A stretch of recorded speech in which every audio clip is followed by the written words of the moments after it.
My name is Robert Steele. I am the son of an oil man. I lived overseas all of my life. I was very fortunate in both having several graduate degrees and being a Marine Corps infantry officer, Marine Corps intelligence officer, and then a clandestine intelligence case officer. I've programmed imagery satellites. I've helped steal signals code books. I've stood up our nation's newest, well, until the counterterrorism thing, our nation's newest National Intelligence Analysis Center, the Marine Corps Intelligence Command. I've done counterintelligence. I'm basically intimately familiar with the way in which the U.S. government does or does not do the craft of intelligence. And I will tell you, secret intelligence is costing the U.S. taxpayer $60 billion a year. And for that, we're getting very bad intelligence. We're getting less than 10% of what we need to know. And I have, for the last 18 years, been trying to heal secret intelligence by introducing governments around the world to the concept of open source intelligence. Over 40 governments have understood this. The United States government continues to refuse to do this because open source intelligence, while it might be more useful and in the public interest, is not as profitable for the Beltway bandits who like to have secret programs that are not accountable and not transparent. Today, I am changing my emphasis, and I am now creating the Earth Intelligence Network. And this will be a bottom-up network powered by people, mostly volunteers, who agree to share information in a structured way about any and all topics.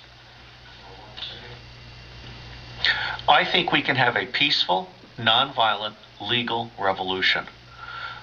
The one vulnerability that both corporations and the U.S. government have is the power of the people to vote, not only on election day, but with recall movements and by removing their money from the stock market, which I expect to crash again, and from refusing to buy products. Walmart is now known to be killing jobs for 200 miles around any Walmart store. The people are starting to realize this. The people are starting to realize that we need to legalize marijuana, for example. We need to focus on education and treatment, for example. We should not be imprisoning more people in the United States of America than the Soviets have in their prisons. I used to think that wars were caused by accidents and emotions and ethnic hatred and so forth. But as my reading has progressed, I've started to realize that wars are, in fact, a racket. General Smedley Butler of the United States Marine Corps, one of our most decorated Marines, actually has a book out by this title, War is a Racket. And General Butler is on record as saying that basically the Marine Corps has been used as an enforcer for U.S. corporations. Well, behind the U.S. corporations are the banks. And behind the banks are a few wealthy banking families, including the Rothschilds in Europe and the Rockefellers in the United States. And it turns out that wars and drugs and genocide and all these other things, including uncontrolled infectious disease, are a form of eugenics. They are harvesting profit from people that they think deserve to die. And if they can make a profit while these people die, that's good.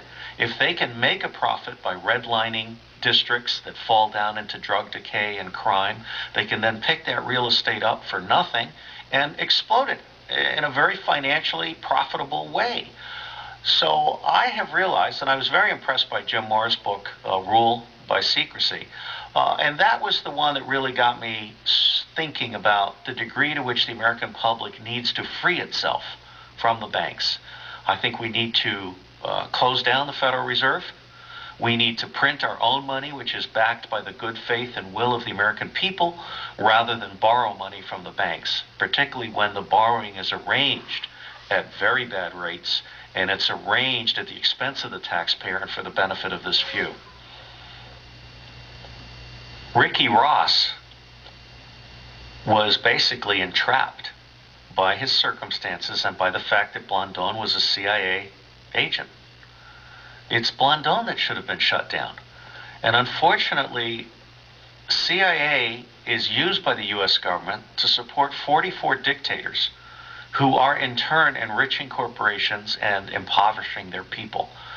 And so CIA can be said to be a major factor in creating instability around the world. And this instability, whether intended or not, is very, very profitable for a very, very few. I absolutely agree that Ricky Ross was responding to a market that was created by poverty that met his needs for cash because he couldn't get full employment, and that was enabled by CIA in the form of Blandón. I believe that today there are more drugs coming across the Mexican border, as well as more foreign fighters, insurgents, criminals than ever before in history. If we really wanted to shut down drugs and drug trafficking, we could do it.